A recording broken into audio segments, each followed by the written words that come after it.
what I just said was low carb diets and low fat diets both worked. And if you find yourself more drawn to eating lower carbs for whatever reason, and I think there are several reasons that you can include a low carb diet or follow a low carb diet, and it might be a better fit for you.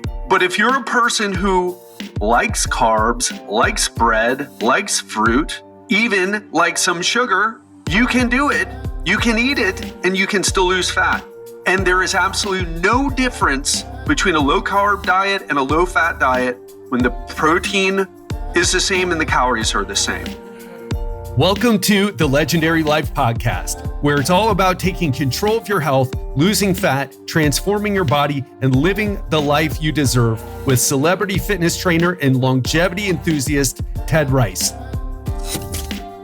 Fat loss is one of the foundations of health and also longevity. And when you're looking for how to lose fat and how to do it in the most effective and efficient way possible, there are the low carb gurus there to tell you, listen, carbs make you fat, just cut out carbs. If you just cut out carbs, you will be healthier. Carbs are not healthy. There's no healthy amount of carbohydrates. There's no need to even eat carbohydrates at all. So if you've ever heard any of those claims, which all of us have, if we've spent 1 minute online trying to find some nutrition information on fat loss, we're going to dive into 5 nutrition truths that low carb gurus aren't telling you. So if you're curious, and I promise you I will deliver today, you're going to want to stay for this episode. What is up, my friend? Welcome to the Legendary Life Podcast. I'm your host, Ted Rice, health expert and coach to entrepreneurs, founders, and other high-performing professionals.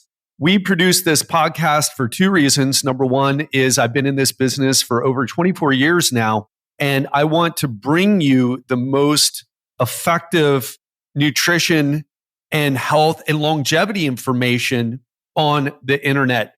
I say 24 years, but the majority of those years I spent following the wrong people who were very confident, but I never got the results that I wanted. And the second reason is if you try some of what I share with you here and it works for you, and you are a high performer who understands the value of coaching to implement these strategies at the highest level possible so you have as much success with your health as you do with your business or career, you'll know I'm the guy to hire. So let's dive into it. And the first thing I want to tell you is that, well, I used to be a hardcore low carb evangelist. Once upon a time, I was the person who got into an argument with someone after they overheard me telling my client to cut out carrots from her diet because of the high glycemic index. For more than a decade, I fell for the promises that carbs were the root of all dietary evil. And even during this time, I started competing in Brazilian jiu-jitsu tournaments. I was around 10% body fat. I was ticking all the boxes of success. If you look at me or looked at me, you would say, that is a guy who knows what he's doing. He's lean. He obviously knows what he's doing. In fact, most of my clients, when I asked them why they hired me, it was because of the way I look. Yet the truth was far from what the surface showed. Even though I looked fit, I was really having some issues. I had trouble sleeping. I had trouble with my performance in jiu-jitsu. I had a low libido. If you looked at me, you would think, wow, that guy does not have a low libido. Yet I had a low libido. I won't get into details, but it was low. And I was getting fat after I took a break from Brazilian jiu-jitsu. I got so beat up from the hard training combined with the low carb diet, I needed to take a break. And when I did that, I started to lift more weights and I thought, I'm going to put on some muscle. And I ended up getting fat. And I just didn't think that carbs would make me fat at all. But I remember going to a friend of mine's gym. I've told this story before. And he put me on his InBody machine that he has at his gym. my body fat came back at 24%. And I was in such disbelief. I was angry. I wasn't like, oh man, that can't be true. No, I was angry. And my friend, who was actually a quite strong guy, but I was quite angry and sensitive about it too. If I'm honest, he was like, well, he was very tactful in what he said. I mean, of course, nothing would happen, but I didn't want to, but he didn't want me to start, acting like a baby because that's how I was acting. So when I was like, there's no way I'm 24% body fat because that's 1% away from obese. If you're a man and you're 25% body fat or higher, you are obese. And I couldn't believe that's where I was. Especially, I was doing all the right things.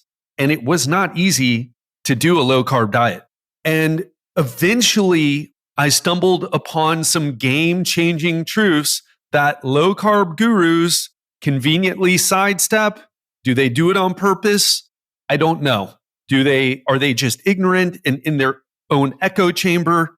I don't know. But I will tell you this. I invite you to look beyond the common narrative from the low-carb gurus, not with the aim to persuade you, but to challenge you to explore a smarter and more scientific approach to nutrition. Because here is what works: nutritional biochemistry. Diets are just a practical way of applying the science of nutrition, but no diet is the end all be all. And I want to say one more thing before we go on. Some of the things I'm going to share with you today, you probably never heard. And the reason I'm sharing these is not just to throw the low carb zealots, because I want to be clear here. I'm not saying a low carb diet isn't a viable approach for you or for someone else. What I am saying is the misinformation from that community's echo chamber, I'm throwing that underneath the bus. It needs to go away. It's decades old. It needs to be eradicated. And so I'm going to do my job today to put another nail in their coffin. So the first thing I want to tell you is this. Back in the day, so let's say 15 years ago, low carb diets were proven by research to be more effective for fat loss. No arguments. They were better based on the best available evidence. Then some smart people finally realized, well, listen, the calories on low carb and low fat diets, we're comparing the calories of these diets, and low carb diets work better for fat loss. But if we're really looking into the macronutrients, and if you don't know what macronutrients are, carbohydrates, fat, and protein. There's also alcohol and fiber. But what these smart scientists started to do is they said, you know what? We noticed that low carb diets that we're comparing to these low fat diets and outperforming the low fat diets, they have a higher protein intake. And we'll talk about protein a little bit later. But the short fact that I want to mention is that protein has a different effect on fat loss. So what they did is this. They compared low fat diets and low carb diets at the same amount of calories and same protein, same grams of protein. Guess what happened? There was no difference in fat loss between the two groups. No difference, zero difference. Calories are king. This is fundamental. And it's something that low carb diets, people who are saying, hey, listen, low carbs make you fat. We're not talking about low carb diets. Again, what I just said was low carb diets and low fat diets both worked. And if you find yourself more drawn to eating lower carbs for whatever reason, and I think there are several reasons that you can include a low carb diet or follow a low carb diet, and it might be a better fit for you. But if you're a person who likes carbs, likes bread, likes fruit, even likes some sugar, you can do it. You can eat it and you can still lose fat. And there is absolutely no difference between a low carb diet and a low fat diet when the protein is the same and the calories are the same. Now, here's the thing. You got to keep the protein high. So we'll talk about that a little bit later, but just understand there's no difference. It's been tested It was tested initially 15 years ago, showed low carb diets were better. Then we figured out it wasn't the carbs, it wasn't the fat, it was the protein that made the difference. Number 2 is this, and this is something that you probably have never heard before. Let's say we take 2 groups of people. Let's say that we feed them the same amount of calories, and we know we're feeding them enough calories for them to gain weight. In other words, they're eating in what's called a calorie surplus. If you want to get lean and lose fat, you eat in a calorie deficit. If you want to gain weight, you eat in a calorie surplus. So we took 2 groups of people in this study and fed them a calorie surplus. So they were eating enough to gain weight. And one group was consuming an excess of saturated fats. The other group was eating an excess of polyunsaturated fats. And I know we're, mentioning some nutritional stuff here. So saturated fats, there's no point in getting into the molecular structure of it, but just understand that saturated fats, for example, butter is mostly saturated fat, or the fat from beef is mostly saturated fat. And polyunsaturated fats, well, nuts have those. Seed oils have those, okay? The dreaded seed oils. In fact, the oil that was used in this particular study I'm talking about is safflower oil. So they gave one group an excess of saturated fat, another group an excess of polyunsaturated fat from safflower oil, and guess what happened? The group eating more saturated fat gained the same amount of weight as the group overeating polyunsaturated fat. And I said weight. And I said weight on purpose because when the scale goes up, well, what is the composition of the weight? Well, the saturated fat group gained more fat and the polyunsaturated fat group gained more muscle.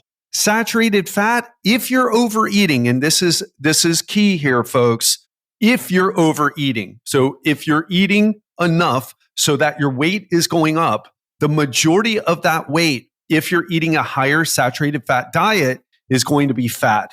While if you're eating enough to gain weight and you're mostly eating polyunsaturated fats, a significant amount of it is going to be muscle. I know that's a little tricky, but the point here is that if you're overeating and you're gaining weight and you're eating saturated fats, the majority of what you gain, of the weight that you gain, is not going to be muscle, it's going to be fat. So if you're a person, especially if you're trying to gain weight, let's say you're doing a bulk and trying to put on muscle, make sure that your fats are mostly polyunsaturated or monounsaturated and avoid saturated fat. Again, something that the low carb diet community doesn't talk about.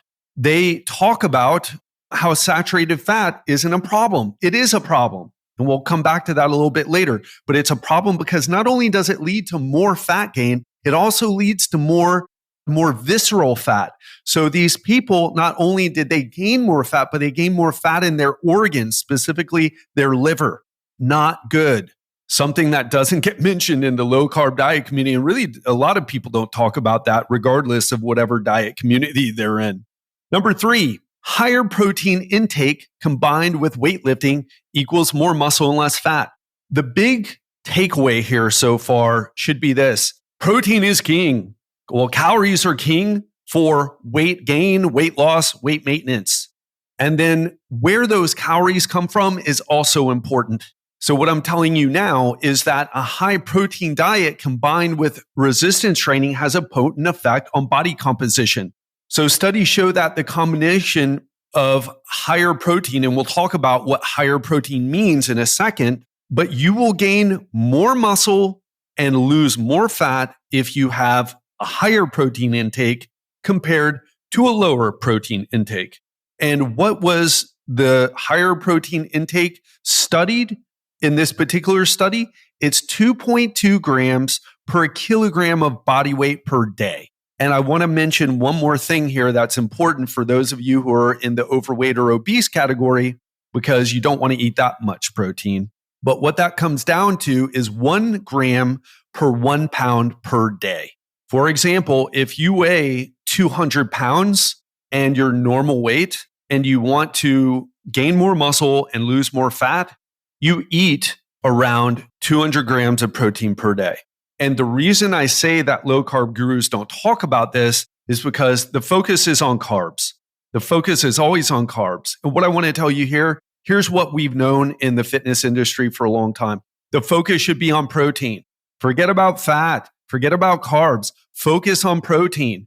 The people who are in the know, the people who look the way that you want to, they have a higher protein intake.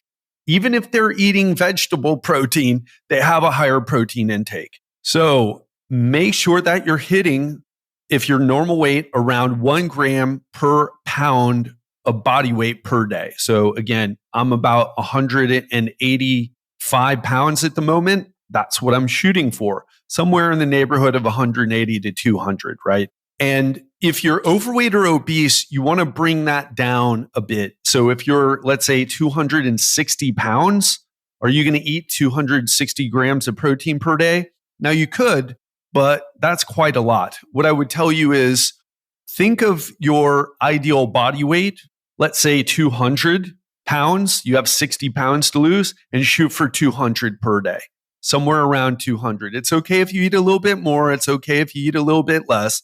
But what's important here is that you get close to that number. So if you're a woman and let's say you weigh 180 pounds, but you know you're really, a better place for you is 140 pounds. You know that you're a much healthier, much leaner version of yourself, then you would want to shoot for 140 grams of protein per day. Let's move on. Number 4. Oh, this is a great one. Some carbohydrates outperform fats for hunger management. Low carb advocates often claim that fats are superior for satiety. However, research has shown that isn't the case. In fact, one thing, and I want you to look this up because looking at this is going to be game changer. This is something that my clients pay me thousands of dollars in my coaching program to teach them. And you can just Google this on your own. Google satiety index. So Google satiety index, then click on images and find the one that you like the most to look at and click it, blow it up, and look at the chart. You can even pause this and do this right now if you're not driving or doing a bench press or a squat. And now that you have it brought up, I want you to look at the chart. What do you see? The first thing that stands out when I ask that question to my clients is they say, you know what? Potatoes score off the charts. It's the most satiating food on the chart. And I want you to just very quickly, on the y-axis, you have the types of foods. And on the x-axis, you have, let's say, the satiety units. So the longer the bar graph, the more satiating the food is. Satiating is just another word for creating fullness. So in other words, how full do you feel after eating that particular food? And that potato is a boiled potato. But we're going to go a little bit deeper here. So a boiled potato, what is a potato? It does have some protein and I believe just a smidgen of fat in it, but is predominantly carbohydrates in potato. And so you're basically eating almost, you're eating something that's 90% carbohydrates. Now what I want you to do is think about this. Look at the hyperpalatable section where you see the French fries and the potato chips. So if we take a medium potato and boil it, you see how satiating it is. But if you take that same medium potato, let's say, 3 potatoes that all are the same size, same weight. Let's say you chop it up. Let's say you fry it in oil. What does it do to the satiety? It lowers it by a lot. Well, what happens there? Adding carbs and adding fat together makes your brain more happy. That's why you like French fries and potato chips a lot more than boiled potatoes. If you close your eyes and think about boiled potatoes, what type of emotion or desire does that elicit? Probably not much. But if you think about some hot, crispy French fries fresh out of the deep fryer with salt, what does that do for you? Oh, I'm salivating right now a tiny bit. And if you are salivating, that just shows you exactly how powerful the combination of not carbs, but carbs and fat can be to your brain. So don't be afraid of including satiating carbs like potatoes in your diet. Potatoes, boiled potatoes, or even baked potatoes. Again, we're not talking about adding the butter and the loaded baked potatoes and the cheese and the bacon and whatever else. No, we're talking about, you can air fry the potatoes, you can bake them, but be really mindful about what you put in the potato because it starts affecting how full it makes you. So again, some carbs outperform fats for hunger management. And in fact, adding fats to the carbs by frying it does not help the situation at all. It makes it worse, makes you more hungry, makes you crave it more. So let's go into number 5.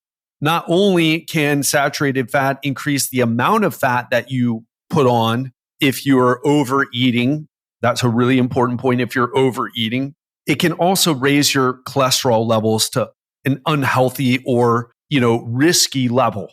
So while it's possible to get lean on a high saturated fat, low carb diet, it's important to consider the impact on your cholesterol. And it's something where for the low carb community, at least the most vocal part of the low carb community, they don't care. They're like, yeah, my cholesterol's 300 and that's fine because guess what? I've lost weight. I've lost 20 pounds or 30 pounds.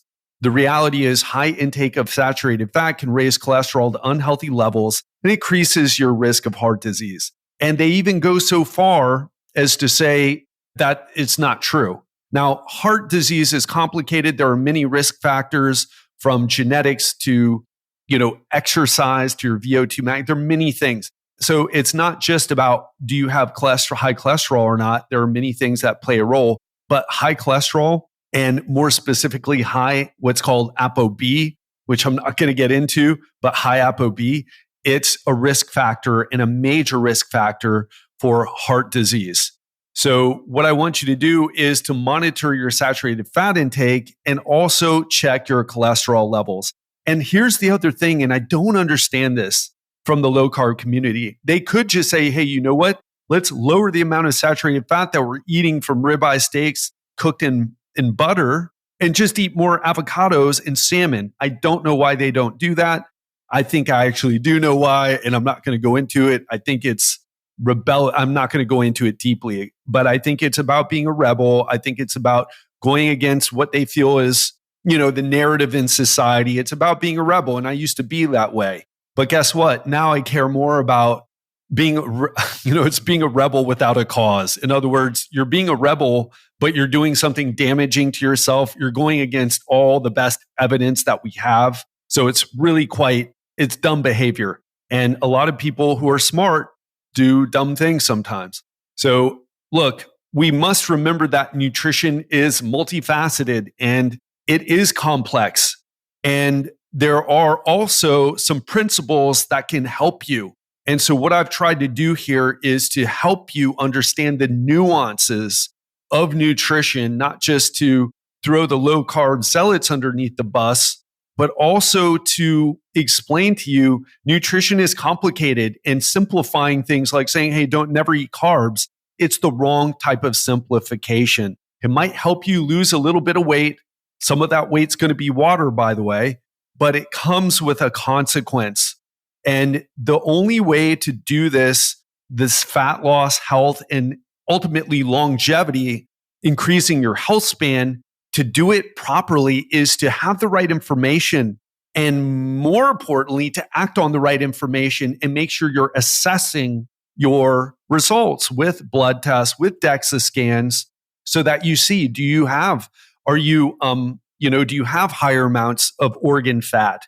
Do you have high cholesterol? Make sure you're getting this stuff tested. So let's recap what we talked about today. Number 1 was equal fat loss in low carb and low fat diets. It makes no difference as long as the calories and protein are the same amount. 2, overeating saturated fat leads to more fat gain. Number 3, higher protein intake combined with weightlifting equals more muscle and less fat. And the point I'm saying there is protein, that is the magic macro, not carbs or fat. Number 4, some carbs outperform fats for hunger management. And managing hunger is the key to fat loss. Number 5, excessive saturated fat can raise your cholesterol levels to dangerous levels. So for too long, we've let dietary dogma dictate our health.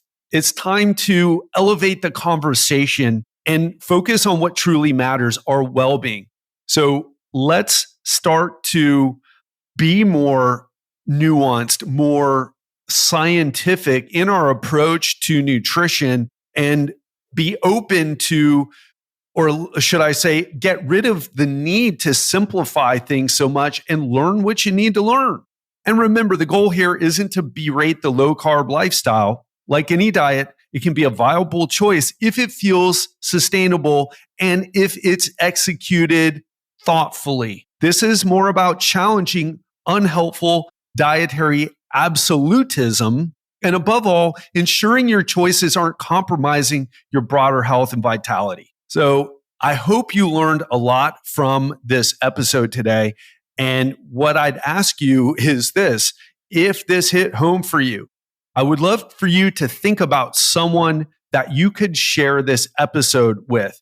Are they a person, especially if they're a high achiever and they're under the impression that low-carb diets are the only way to lock down fat loss and health? And of course, if they're open to learning more, a more nuanced approach. Of course, if you've got a friend who is part of the low-carb cult, then you don't want to send them this because they'll just get angry at you and stop being your friend, most likely, because it's very political, really. But if there's someone that you know that would benefit from this, who's struggling with a bit of the dietary absolutism out there and the low-carb zealotry in particular, share this episode with them.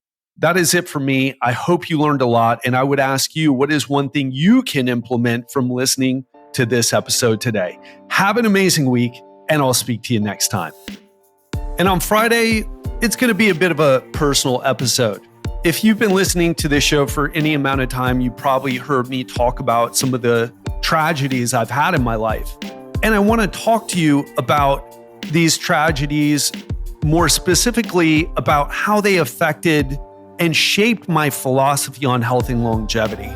And believe me when I say this, there's a whole lot more to staying healthy and living a long, fulfilling life than just hitting the gym or following a diet. The data don't lie.